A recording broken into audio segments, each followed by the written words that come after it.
سامنے قدر آئیے اختتامی گھڑیاں ہم نے بالخصوص توجہ کے ساتھ دل جمی کے ساتھ سماعت کرنا ہے۔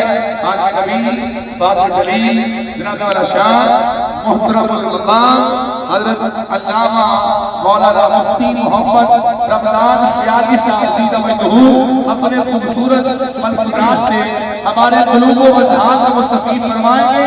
آپ محبت کا اظہار کیجئے، حضور کے ساتھ سننے کا پیار کیجئے۔ نعرہ تکبیر! ایسے نشیار اللہ واحد و یکتا ہے، ایک خدا بس تنہا ہے، کوئی نہ اس کا ہمسا ہے، وہی تو سب کی سنتا ہے۔ اس کے نام پر سینے کا زور لگا کے نعرہ تکبیر! نعرہ تکبیر! نعرہ رسالت! نعرہ تحقیق! نعرہ حیدری! نعرہ حیدری! نعرہ غوثیہ! فیضان حضور اعلیٰ کا التباس! علامہ مولانا مفتی محمد رمضان سیاسی صاحب نحمده ونصلي ونسلم على رسوله الكريم وعلى آله وأصحابه وأزواجه وأهل بيته وأولياء أمته وعلماء ملته ومن تبعهم بإحسان إلى يوم الدين. أما بعد فأعوذ بالله من الشيطان الرجيم. بسم الله الرحمن الرحيم. وأما بنعمة ربك فحدث. صدق الله العظيم. إن الله وملائكته يصلون على النبي يا أيها الذين آمنوا صلوا عليه وسلموا تسليما. والصلاة والسلام عليك يا سيدي يا رسول الله وعلى آلك وأصحابك يا سيدي يا حبيب الله. والصلاة والسلام عليك يا خاتم النبيين وعلى آلك وأصحابك يا شفيع المذنبين. والصلاة والسلام عليك يا إمام الحرمين وعلى آلك وأصحابك يا جد الحسن والحسين. گنج بخش فیض عالم مظہر نور خدا ناقص آرا پیر کامل کامل آرا رہنما. آپ حضرات بھی ایک دفعہ یہ مقبول بارگاہ گنج بخش شعر جو حضور خواجہ غریب نواز نے میرے داتا علی حجویری کی شان میں کہا ہے، سب مل کر پڑھ لیجئے. گنج بخش فیض عالم مظہر نور خدا ناقص آرا پیر کامل کامل آرا رہنما. معزز و محتشم جملہ سامعین و حاضرین، بزرگوں دوستوں عزیزان ذی قدر اور دور و نزدیک سے نبی پاک صلی اللہ علیہ وسلم کی ولادت باسعادت کی یہ مبارک شب حضور فیض عالم کے آستان فیض رساں پر منانے کے لیے تشریف لانے والے حضور فیض عالم کے تمام غلام سب کی خدمت میں السلام علیکم ورحمۃ اللہ وبرکاتہ. آج کی اس محفل میلاد مصطفیٰ کریم صلی اللہ علیہ وسلم کے انعقاد پر دربار شریف کی تمام انتظامیہ، ڈیوٹی مینیجر جناب محترم غلام رسول صاحب اور امور مذہبیہ کمیٹی کے جتنے ممبران اور دیگر جتنے خدام تشریف فرما ہیں، بالخصوص شیخ محمد حارث صاحب جو محترم حاجی محمد شفیع صاحب کی نیابت میں آج اس پروگرام کی خدمت سر انجام دے رہے ہیں، حضور فیض عالم کے دیرینہ غلام محترم جناب طارق محمود جاوید صاحب، محترم جناب شیخ محمد امین صاحب، محترم ملک منیر صاحب، محترم المقام جناب میاں محمد عمران صاحب اور محترم میاں سعید صاحب، جی آصف منیر صاحب اور دیگر جماعت جتنے بھی خدام موجود ہیں، محترم قاری محمد یوسف صاحب، قاری محمد عمر صاحب، محترم نقیب محفل، میں سب کو اس محفل پاک میں حاضری کی مبارکباد پیش کرتا ہوں۔ میں ہمیشہ ایسے موقع پر یہ بات دہرایا کرتا ہوں اور اس کے دہرانے کا مقصد اپنی عقیدت اور محبت کا اظہار ہوتا ہے، اور وہ بات یہ ہے کہ میرے یہاں نوکری کی سعادت پانے سے پہلے بھی محافل اور یہ محفل منعقد ہوتی تھی، لیکن زائرین اپنے ذوق کے مطابق ٹولیوں میں بیٹھ کر اس رات کو ذکر مصطفیٰ میں بسر کرتے تھے۔ بلکہ میں اگر یہ کہوں کہ حضور فیض عالم کے آستان پر تو ہر لمحہ حضور کا میلاد ہوتا ہے، جمعرات ہو، پیر ہو، صبح ہو، شام ہو، جتنے بھی ختم شریف کے پروگرام ہیں۔ الغرض ہمارے بھائی محترم سرور نقشبندی صاحب نے جو یہ کہا ہے کہ ایک نور کا عالم ہے داتا تیری نگری میں، جلووں کی چھماچم ہے داتا تیری نگری میں، یہ حضور فیض عالم کی بارگاہ میں تو ہر وقت حضور کا میلاد منایا جا رہا ہے، لیکن اس کو منظم طور پر محکمے کی سرپرستی میں احباب کے تعاون سے اس کو میں نے باقاعدہ شروع کیا، اور اب ظاہر ہے حضور فیض عالم کے غلام کھنچے کھنچے آپ کے بارگاہ میں آئیں اور خطیب کہیں اور پہنچا ہوا ہو تو کتنا عجیب لگے گا۔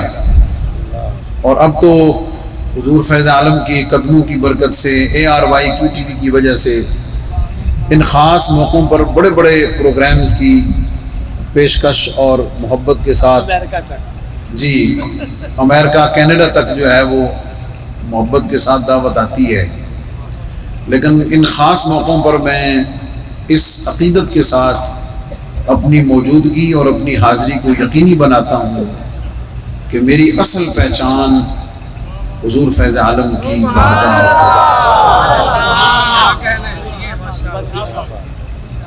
تو ابھی محترم غلام رسول صاحب مجھے کہہ رہے تھے کہ فرما رہے تھے میرا خیال تھا کہ آپ کو کہیں کدھر کہہ رہے تھے، کہہ رہے تھے ہاں ہمارے محترم CM گلگت جو ہیں انہوں نے مجھے آج کی رات کے لیے خصوصی طور پہ حکم فرمایا، لیکن میں نے انہیں کہا جی کہ میں سرکاری طور پہ یہاں پابند ہوں، اس لیے میری ڈیوٹی یہاں پہ ہے۔ تو یہ بات کرنے کا مقصد صرف اتنا ہے کہ آپ کو جس وجہ سے عزت ملے نا اور جس وجہ سے شہرت ملے، مجنوں قلعہ چھڑنا نہیں چاہیے۔ نعرہ تکبیر، نعرہ رسالت، نعرہ رسالت۔ اور میں تو اپنی نیازمندی کو اگر یوں بھی کہہ دوں تو میں شرم محسوس نہیں کرتا کہ کتا اپنے مالکوں کے دروازے پہ ہی اچھا لگتا ہے، بات سمجھ گئے؟ جو اس کے مالک ہو نا وہ ان کے دروازے پہ ہی پہچانا جائے اور اسی حوالے سے جانا جائے تو وہی اچھا لگتا ہے۔ تو اس لیے حضور فیض عالم کے جتنے بھی غلام ہیں جو اس نسبت سے جانے پہچانے جاتے ہیں، اس نسبت پہ قائم رہنا اور ان اقدار کی حفاظت کرنا، یہ ہماری اور آپ کی مذہبی، دینی اور ملی ذمہ داری ہونی چاہیے۔ اللہ تعالی ہمیں اسی محبت میں جینا اور مرنا نصیب فرمائے، کیونکہ ہم تو ہر دعا میں یہ کہتے ہیں کہ گنج بخشی آپ کی مشہور، ہم پہ کر کرم کروا کرم دونوں جہاں میں، بھئی ہم نے تو قیامت والے دن بھی حضور داتا صاحب کے کھاتے میں اٹھایا جانا ہے. کیا خیال ہے؟ ہم نے تو ان کے کھاتے میں اٹھایا جانا ہے. کیا خیال ہے؟ ہماری پہچان حضور داتا صاحب کی قدموں اور حضور کی نسبت سے ہے. اس لیے میں اس اسپرٹ کے ساتھ اور اس عقیدت اور اس محبت کے ساتھ اپنی حاضری کو، اپنی نوکری کو ہمیشہ یقینی بناتا ہوں. اور جب تک حضور فیض عالم کو منظور ہے، کیا خیال ہے، انشاءاللہ یہ حاضری اسی محبت سے ہوتی رہے گی. نبی کریم صلی اللہ علیہ وسلم کے میلاد پاک کے حوالے سے میں نے کچھ باتیں اس جمعہ المبارک پر بھی مختصر کی، لیکن اس سے پچھلا جمعہ میں نے پورے کا پورا اسی عنوان پر پڑھایا ہے. آج میں مناسب سے وقت میں ایک چھوٹی سی بات آپ کی خدمت میں شیئر کرنے لگا ہوں،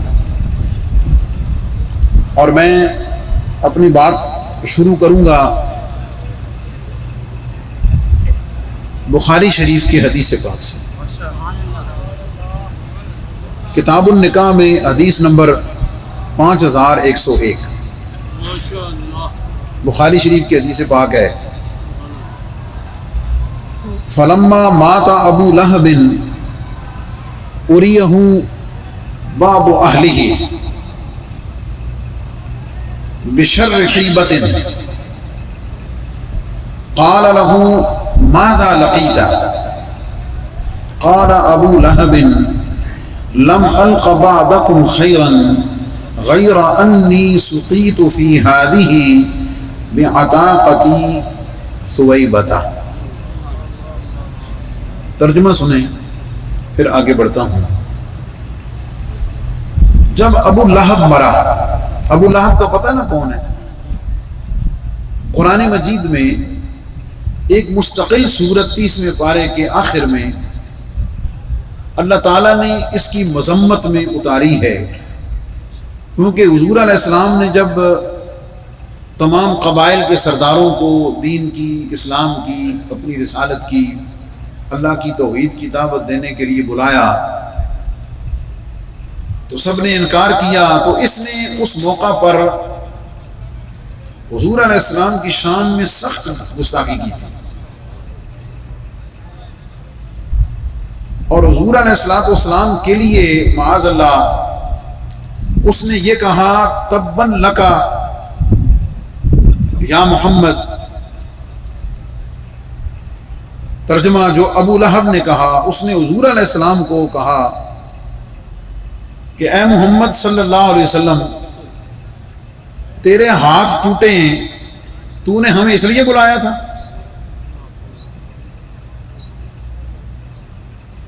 اللہ تعالیٰ نے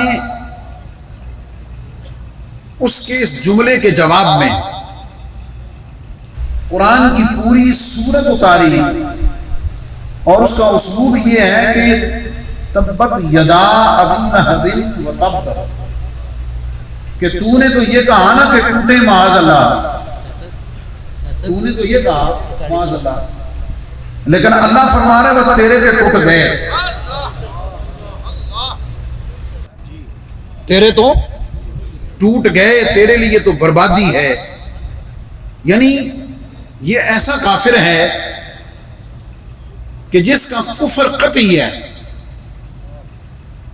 اور اس کی مذمت میں اللہ نے قرآن کی سورت پوری اتاری ہوئی ہے، اور سورت کا نام ہی سورت اللہب ہے. اس لیول کا کافر ہے.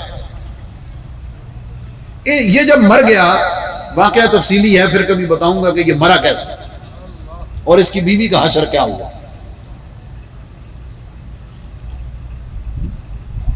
جب یہ مر گیا تو حضرت سیدنا عباس، حضور علیہ السلام کے ایک اور چچا، ابو لہب کے بھائی، انہوں نے ابو لہب کو خواب میں دیکھا. میں رک کے کہتا ہوں کہ یہ میں کوئی واقعہ نگاری نہیں کر رہا، کتاب النکاح کی بخاری شریف کی حدیث سے بات سنا رہا ہوں. حضرت عباس رضی اللہ تعالی عنہ نے ابو لہب کو خواب میں دیکھا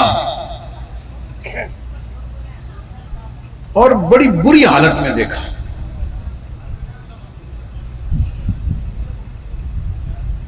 حضرت عباس نے پوچھا سنا کی بنی، کیسی گزری، کیا ہو رہا ہے تیرے ساتھ؟ ابو لہب نے کہا جب سے تم سے الگ ہوا ہوں، یعنی جب سے مرا ہوں، جب سے دنیا سے آیا ہوں، کوئی بھلائی آرام خیر نہیں، عذاب ہے، مسلسل عذاب ہے۔ ہاں مجھے اس انگلی سے، اپنی انگلی کی طرف اس نے اشارہ کیا کہ اس انگلی سے مجھے پانی ملتا ہے اور عذاب میں کمی ہو جاتی ہے ہر پیر والے دن۔ آگے میں تفصیل بتا رہا ہوں۔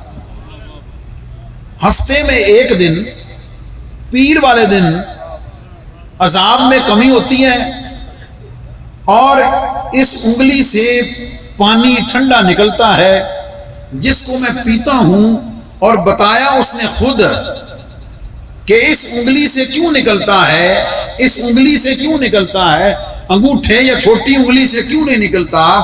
اس لیے کہ جب، آگے تفصیل بتاتا ہوں، اور یہ تفصیل جو ہے وہ علامہ حافظ ابن حجر اسقلانی نے فتح الباری میں ذکر کی ہے، اور اس کی مزید تشریح علامہ امام بدر الدین عینی نے عمدۃ القاری شرح بخاری میں ذکر کی ہے۔ اس کو سامنے رکھتے ہوئے ملائیں ذرا۔ امام سہیلی فرماتے ہیں کہ حضرت عباس رضی اللہ تعالیٰ عنہ فرماتے ہیں کہ جب ابو لہب مر گیا تو حضرت عباس نے 1 سال کے بعد اسے خواب میں دیکھا،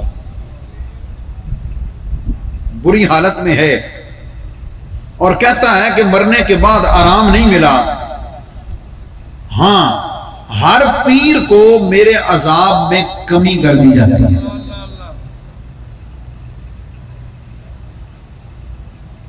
وَذَلِكَ أَنَّ النَّبِيَّ صلی اللہ علیہ وسلم وُلِدَ يَوْمَ الْاِثْنَيْنِ، پیر والے دن کی تخصیص اس لیے ہے کہ نبی کریم علیہ السلام کی ولادت باسعادت پیر والے دن ہوئی تھی۔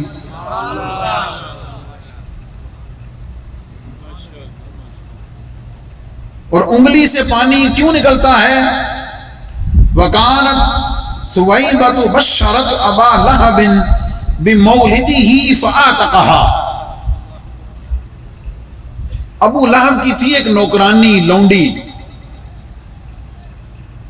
اس کو پہلے پتا چلا، اس تک خبر پہنچی کہ ابو لہب کے ہاں بھتیجا ہوا ہے،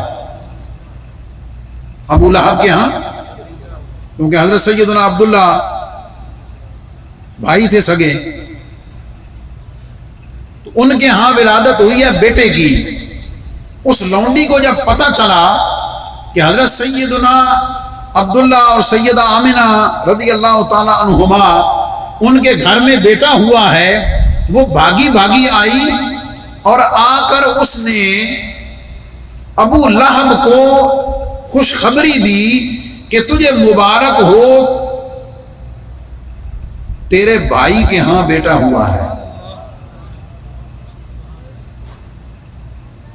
وہ چونکہ وڈیرا تھا نا، محدثین نے اس کی منظر کشی بھی کی ہے،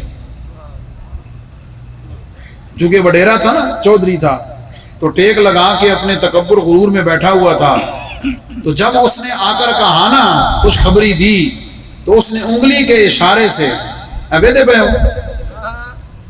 نظر آ رہا ہے، اس نے انگلی کے اشارے سے ایسے کہا بجا تو آزاد ہے، جا تو۔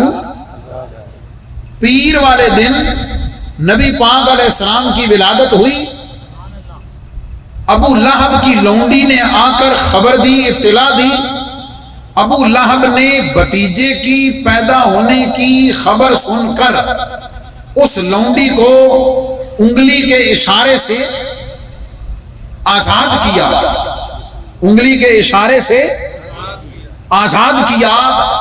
اب جب پیر کا دن آتا ہے، اب جب بھی پیر کا دن آتا ہے، ٹھکانہ اس کا جہنم ہے، آگ اس کا مقدر ہے، اللہ کے عذاب میں پورا ہفتہ رہتا ہے، لیکن جب پیر کا دن، ولادت مصطفیٰ کا دن آتا ہے، اس پیر والے دن عذاب میں کمی ہوتی ہے، اور اس انگلی سے، جس انگلی سے اس نے آقا کریم علیہ السلام کی ولادت پر جیسے اس نے بھتیجا سمجھ کے اپنی لونڈی سویبہ کو آزاد کیا تھا، اس انگلی سے ٹھنڈے پانی کا جذبہ ملا تھا۔ نعرہ تکبیر، نعرہ رسالت، نعرہ رسالت،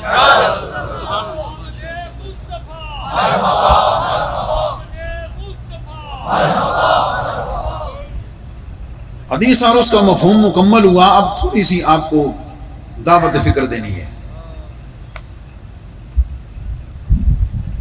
ابو لہب نے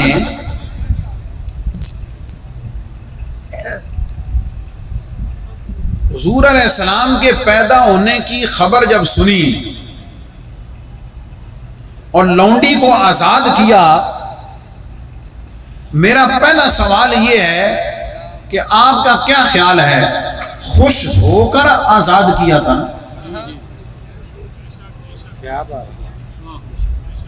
خوش ہو کر آزاد کیا تھا، اس لیے کہ جب بندہ خوش ہوتا ہے تو ہی انعام کرتا ہے،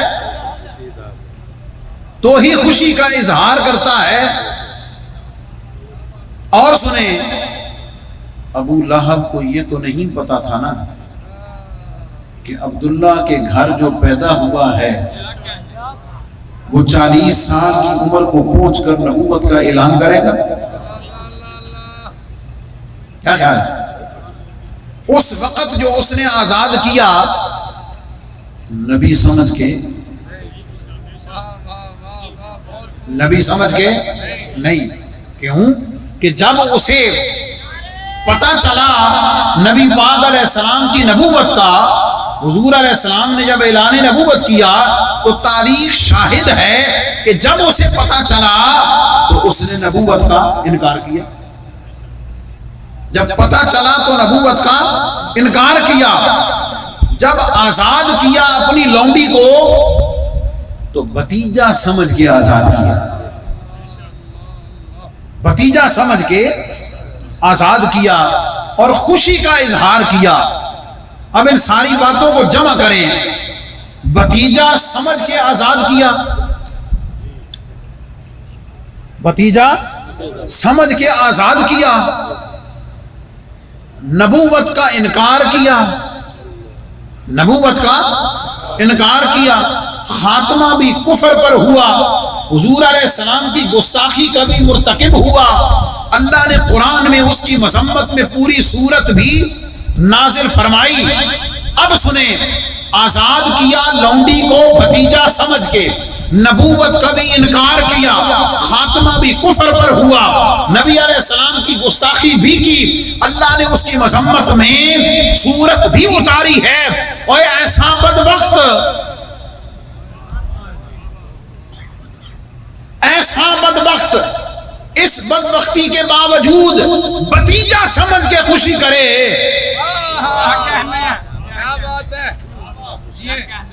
بھتیجا سمجھ کے خوشی کرے، نبوت کا اقرار بھی نہ کرے، ادب بھی نہ کرے، ان پر ایمان لا کے مرنے والا بھی نہ بنے، اللہ اس کا فائدہ جہنم میں رہتے ہوئے بھی اسے دیتا ہے۔ نبی مانے ہی نہ، خالی نبی مانے ہی نہ، بلکہ ان کا غلام ہونے کا دعویٰ کرے، ان کی غلامی کا دم بھرے اور اعلان یہ کرے، زمین و سما تمہارے لیے، مکین و مکان تمہارے لیے، یہ ایمان رکھے، دہن میں زبان تمہارے لیے، جسم میں ہے جان تمہارے لیے، ہم آئے یہاں تمہارے لیے، اٹھیں گے وہاں تمہارے لیے۔ جو نبی مان کر، نبی جان کر خوشی کرنے والا ہے، اور جو نبی نہیں مانتا بھتیجا مان کے خوشی کرے، اور رب اسے معروف نہیں کرتا، ہم تو غلام بن کے خوشی کریں۔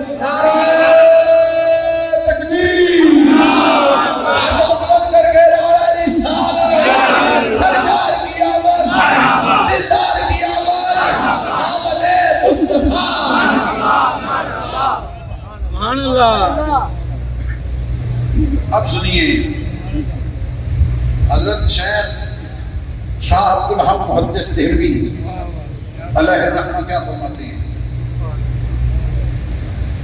آپ فرماتے ہیں کہ یہ جو واقعہ ہے ابو لہب والا، اس واقعہ سے میلاد منانے والوں کے لیے روشن دلیل ہے۔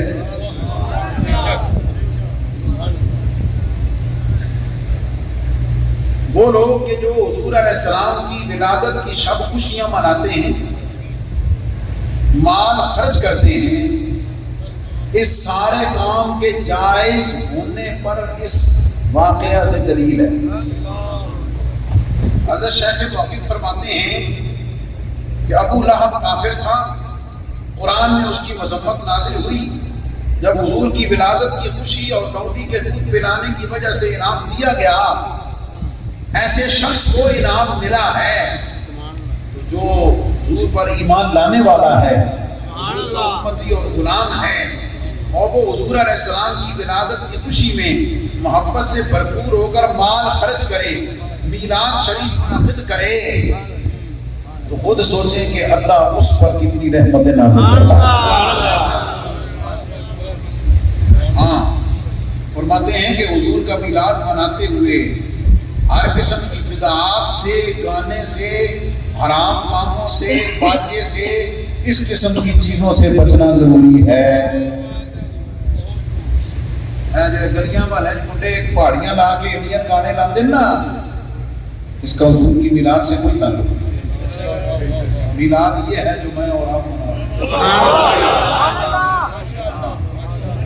یہ میلاد ہے۔ حضور فیض عالم سے منسوب مسجد میں بیٹھے ہوئے ہیں، حضور فیض عالم کے سایہ کرم میں بیٹھے ہوئے ہیں، اللہ کے گھر میں حاضر ہیں، ٹھیک ہے جناب، سارے محبت و عقیدت کے ساتھ حضور کی شانیں سن رہے ہیں، یہ میلاد ہے۔ لعمری انما یکون جزاؤہ من اللہ الکریم ان یدخلہ بفضلہ العظیم جنات النعیم۔ حضرت شیخ جزری فرماتے ہیں کہ اللہ کی قسم، میرا یہ ایمان ہے، میری جان کی قسم، کہ جو حضور کا میلاد منائے گا اللہ تعالیٰ اپنے بے پایاں فضل کی برکت سے اس کو جنت میں داخل۔ نعرہ تکبیر، نعرہ رسالت، نعرہ رسالت۔ علامہ قسطلانی شارح بخاری فرماتے ہیں، توجہ ہے جناب کی، اے کہتے ہیں نا بھئی ہندوستان ہے جنہ شروع کیتا اور اللہ کا بے پایاں فضل نازل ہوتا ہے، اللہ کی برکتوں کا ظہور ہوتا ہے، اور بلکہ میلاد شریف کے بارے میں یہ آزمایا گیا ہے کہ جس سال میلاد پڑھا جائے اس سال مسلمانوں کے لیے اللہ کی رحمت اور حفاظت۔ میلاد کرنے سے دلی مرادیں پوری ہوتی ہیں، اللہ تعالیٰ اس شخص پر رحمتیں فرمائے جو حضور علیہ السلام کی ولادت کی مبارک راتوں میں خوشی مسرت کی وجہ سے اس رات کو عید بنا لیتا ہے۔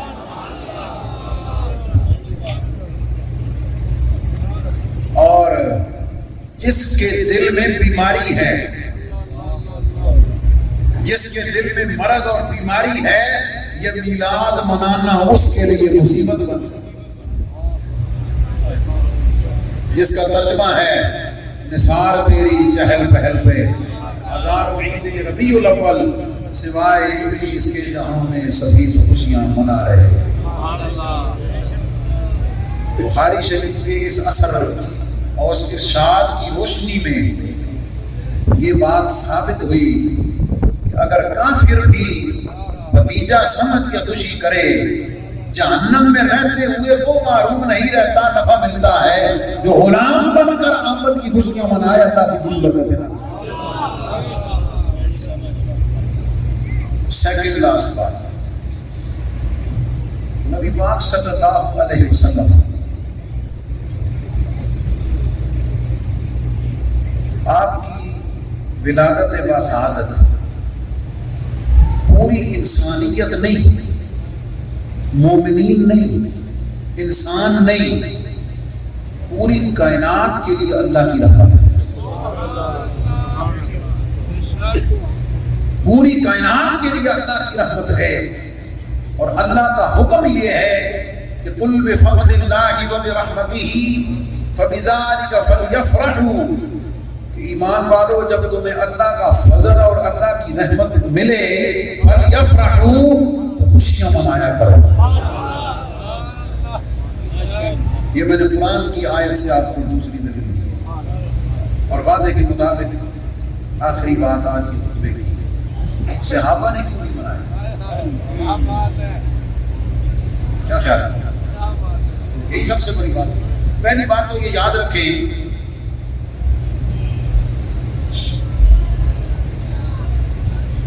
اسلام کا مزاج یہ ہے،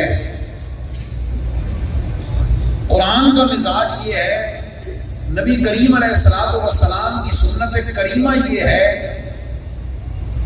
کہ انہوں نے جو چیزیں منع ہیں، جو حرام ہیں، ان کو بتا دیا ہے، جو جائز چیزیں ہیں ان کی لسٹ بیان نہیں کی۔ یہ اصول یاد رکھیں۔ ہم پوچھتے ہیں،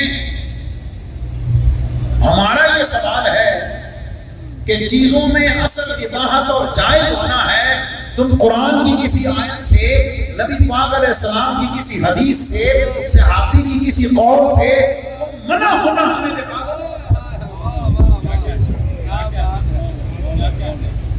روکنا کہیں سے دکھا دو۔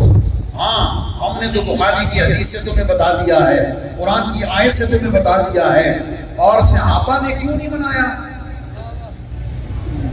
توجہ ہے جملے پر۔ یہ بات میں نے 2 دن قبل ایک جگہ خطاب کرتے ہوئے یہ عطا ہوئی، اور میں نے اسے حضور فیض عالم کی ہی عطا سمجھا ہے۔ مجھے یہ بتائیں کہ جنہیں اپنی سر کی آنکھوں سے حضور کا دیدار نصیب ہوا، جنہیں حضور علیہ السلام کی مجلس و صحبت عطا ہوئی، جنہوں نے حضور علیہ السلام کے دست مبارک کو اپنے ہاتھوں سے مس کیا، جنہوں نے حضور علیہ السلام کے دست مبارک کو بوسے دیے، جنہوں نے نبی پاک علیہ السلام کی زلفوں کو اپنے ہاتھوں پہ لیا، جنہوں نے حضور علیہ السلام کے وضو کا پانی زمین پہ نہیں گرنے دیا بلکہ ہاتھوں پہ لے کے چہروں سینوں پہ ملا، جنہوں نے ہر صبح، ہر شام، ہر دوپہر، ہر دن، ہر رات اپنی آنکھوں کو حضور علیہ السلام کی زیارت اور صحبت سے منور و معطر کیا، ان کی تو ہر صبح عید ہے، ہر دوپہر عید ہے، ہر شام عید ہے، ہر دن عید ہے، ہر رات عید ہے، اور جنہیں براہ راست یہ زیارت، یہ کرم عطا ہو رہا ہے، اور وہ تو اتنی بڑی لیول کی خوشی میں ہے، ان کے بارے میں پوچھتے ہو کہ انہوں نے یہ میراث نہیں منایا؟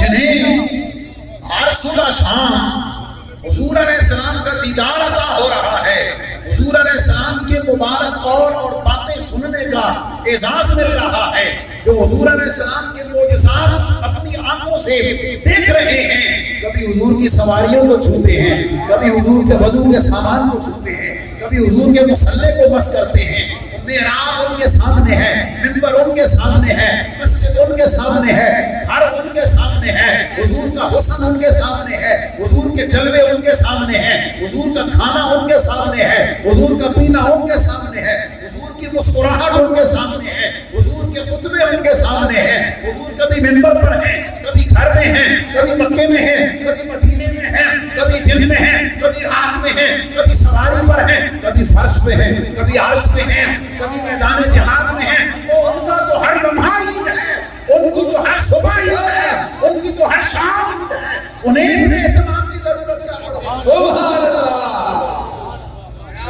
انہیں تو اس اہتمام سے منانے کی ضرورت ہے، یہ تو بہت چھوٹا لیول ہے۔ جو کچھ ہم کرتے ہیں یہ تو بہت چھوٹا کام ہے، یہ تو بہت چھوٹا لیول ہے، وہ تو اس سے بہت اعلیٰ درجے کی عیدوں میں ہیں، اعلیٰ درجے کی خوشیوں میں ہیں۔ یہی وجہ ہے، یہ بھی حضور فیض عالم کی عطا سے ہے۔ جب حضور علیہ السلام ظاہری دنیا سے پردہ کر گئے تو جدائی کا غم اتنا تھا، ہاں جدائی کا غم اتنا تھا کہ ان کے ضمیر نے پھر خوشی منانا گوارا ہی۔ قبل وصال ہر لمحہ خوشی میں ہے، ہر لمحہ عید ہے، ہر صبح عید ہے، ہر شام عید ہے۔ بعد از وصال غمناک اتنے ہیں، دل میں حزن اتنا ہے، حضور علیہ السلام کی جدائی کا غم درد اتنا ہے، تو پھر وہ خوشی کیسے منائیں گے؟ محبوب اپنے گاؤں کے سامنے نہیں رہا ہے، جا کر بلال حبشی سے پوچھو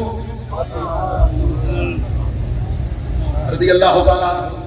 مرورہ اس وجہ سے بھی چھوڑ دیا کہ اب ہم مدینے میں کیسے رہیں، ان گلیوں میں سرکار کے جلوے نظر نہیں آتے، ہماری کیفیت اس مسجد میں جا کر بدل جاتی ہے، اس محراب و منبر اور مصلی پر ہم دیکھ کر بے چین اس لیے ہو جاتے ہیں کہ اب ہمیں وہاں اپنا محبوب نظر نہیں آتا۔ حضرت بلال حبشی شام میں ہیں، حضور علیہ السلام کی زیارت ہوئی خواب میں، نبی پاک نے فرمایا بلال ہم سے ملنے نہیں آؤ گے؟ بلال حبشی اسی وقت اٹھے، مدینہ منورہ حاضری کے لیے چل پڑے۔ حضرت بلال حبشی جب مدینہ منورہ پہنچے تو مدینے کی خواتین نے، بچوں نے جب دیکھا تو مدینے میں کوہرام مچ گیا کہ مؤذن رسول بلال حبشی آ گئے۔ صحابہ کرام تابعین اکٹھے ہو گئے، عرض کی حضور آپ تشریف لائے ہی ہیں تو آج وہی اذان سنا دیں کہ حضور کے زمانے میں دیا کرتے تھے۔ آپ نے منع کیا، فرمایا مجھ سے اذان نہیں پڑھی جائے، معاف کیجئے۔ جب کسی کی نہ مانی تو سب نے جا کر حضرت امام حسن و حسین سے فرمایا کہ آپ چل کے بلال کو کہیں۔ کیوں؟ انہیں پتا ہے کہ حضور کے شہزادوں کی شان کیا ہے، ان کا ادب اور ان کا مقام کیا ہے۔ چنانچہ جب حضرات حسنین کریمین نے فرمایا کہ بلال کو اذان سناؤ جو میرے نانا کے زمانے میں دیا کرتے تھے، پھر حضرت بلال حبشی نے جب وہ اذان کہنا شروع کی تو مدینے کی گلیوں میں آہو پکار ہوا، خواتین پردے میں باہر آنے لگی، بے چین و بے قرار ہو گئی، ہر ایک مسجد نبوی کی طرف دیوانہ وار دوڑ پڑا بلال حبشی کی اذان سن کر۔ اور جب حضرت بلال حبشی اشہد ان محمد رسول اللہ پہنچے تو غش کھا کے گر گئے، آگے پڑھ ہی نہ سکے۔ جب ہوش میں آئے تو پوچھا کیا ہوا؟ فرمایا جب میں اشہد ان محمد رسول اللہ کہتا تھا میں حضور کے چہرے والضحیٰ کی زیارت کرتا تھا، میرے دل کو سکون ملتا تھا۔ آج میری آنکھیں اس چہرے والضحیٰ کو ظاہری حیات میں نہیں دیکھ پا رہی ہیں، اس لیے میں بے چین و بے قرار اسی کیفیت مدینہ سے واپس کر چکا۔ جب حیات تھے تو ہر لحظہ عید ہے، ہر لمحہ عید اور خوشی کا ہے۔ جب پردہ کر گئے تو پھر ہم کی کیفیت ایسی ہے، پھر پوچھتے ہو کہ کیوں نہیں منایا؟ اگر خوشی مناتے، اگر بعد از وصال بھی خوشی مناتے تو اتنا ہی کہنا سی، ہاں پھر اتنا ہی کہنا سی، ہاں پھر اتنا ہی کہنا سی ہے دیکھو کیسے صحابہ ہیں، حضور دنیا سے پردہ کر کر خوشی منا رہے تھے۔ کیا خیال ہے؟ انہیں کہیں نہ کہیں انہوں نے گالی کرنی سی نا، لیکن ان کی جو طبیعت مزاج فطر تھی، جب حیات تھے نبی پاک ظاہری حیات میں تو ہر صبح شام عید تھی، اور جب پردہ کر گئے تو ہم کی کیفیت ایسی، اور پھر انہیں تو ضرورت ہی کوئی نہیں۔ ہاں آخری بات، انہیں تو ان چیزوں کی ضرورت نہ تھی، اس لیے کہ وہ فنا فی الرسول تھے، حضور کی سنت و شریعت میں فنا تھے، حضور کی محبت میں فنا تھے، حضور کی سنتوں اور اداؤں میں فنا تھے، انہیں تو حاجت ہی نہیں تھی۔ ہم کمزور ہیں، ہم کمزور ہیں، ہمارا تعلق کمزور ہے، ہمارا رشتہ کمزور ہے، ہمارا ایمان کمزور ہے، ہمارا عمل کمزور ہے، ہم حضور علیہ السلام کی محبت سے دور ہیں، حضور علیہ السلام کے عشق و ادب سے دور ہیں۔ ہمیں ضرورت ہے ہماری آنے والی نسلوں کو ضرورت ہے کہ ہم ان کو بتائیں کہ آؤ سنو، اللہ نے جو محبوب دیا ہے اس کی شان کیا ہے، اس کا مقام کیا ہے، اس کے احسانات کیا ہیں، اس کا کرم کتنا ہے، یہ ہمیں اور آنے والی اس کمزور نسل کو بتانے کی ضرورت ہے۔ اس لیے ہم منا کر آنے والی نسلوں کو بتاتے ہیں کہ آؤ سنو، اللہ نے جو محبوب عطا کیا ہے اس کی شان اور اس کی پہچان۔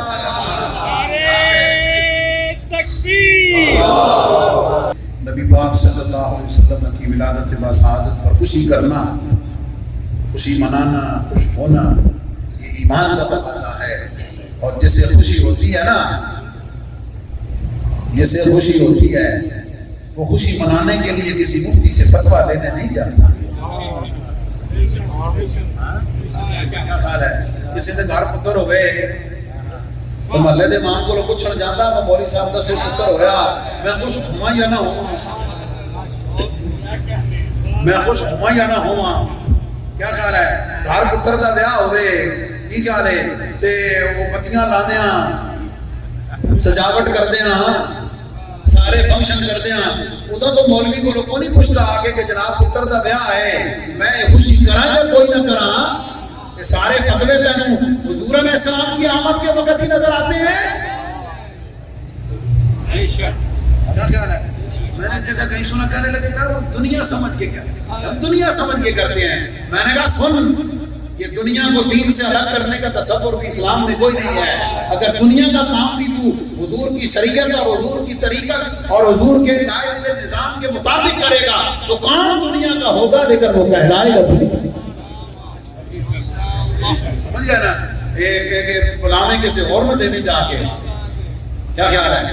اس لیے یہ ساری ایسے باتیں ہیں، ایمان کا تقاضا ہے، حضور کی محبت کا تقاضا ہے، حضور کے عشق کا تقاضا ہے، حضور علیہ السلام کے کرم اور حضور کے احسانات کا مطالبہ اور تقاضا ہے کہ امتی جو ہے چاہیے تو یہ کہ ہر دن خوشی منائے، ہر لحظہ خوشی منائے۔ چلو کمزور نہیں کر سکتے لیکن جو خاص ولادت کا دن اور مہینہ ہے وہ اس لیے یہ ایمان کا بھی تقاضا ہے، حضور علیہ السلام کے احسانات کا بھی تقاضا ہے۔